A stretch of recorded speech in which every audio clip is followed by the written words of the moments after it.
मेरी बहनों, विद्यालय में उपस्थित मेरे छात्र छात्राओं, आप सबको इस गणतंत्र दिवस की मेरी तरफ से बहुत बहुत हार्दिक और शुभकामनाएं। जैसा कि आपको पता है कि यह गणतंत्र दिवस पूरे देश में बहुत हर्षोल्लास के साथ मनाया जाता है।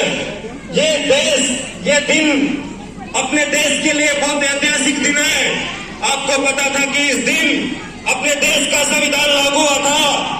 और अपने देश को 15 अगस्त 1947 को आजादी तो मिल गई थी, लेकिन कहते हैं कि उस आजादी में अंग्रेजों ने ऐसी चाल खेली,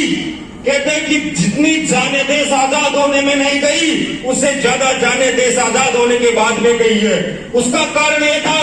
अंग्रेजों ने देश को आजाद तो कर दिया, लेकिन आजाद करने के साथ में एक चाल खेली कि हिंदुस्तान जो एक अखंड हिंदुस्तान हुआ करता था,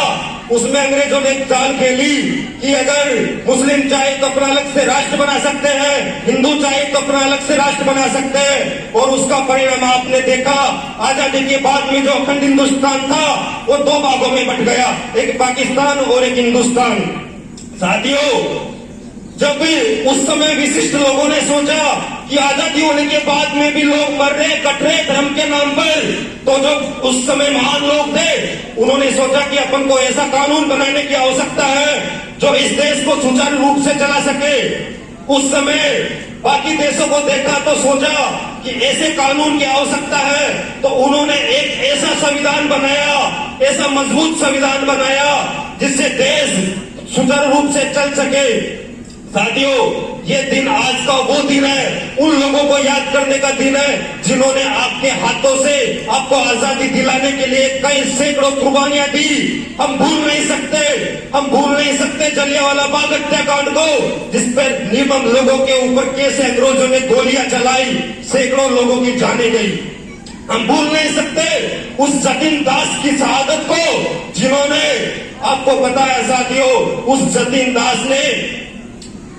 आप लोगों को इस अंग्रेजों से आजाद कराने के लिए, अंग्रेजों के काले कानून से बचने के लिए जेल में रहकर 63 दिन तक भूख हड़ताल की। अंग्रेजों ने खूब कोशिश की कि आप चाय पी लो, दूध पी लो, खाना खा लो, लेकिन उसने पानी तक पीना मंजूर नहीं किया और 63 दिन भूखा रहकर अपनी जान दे दी।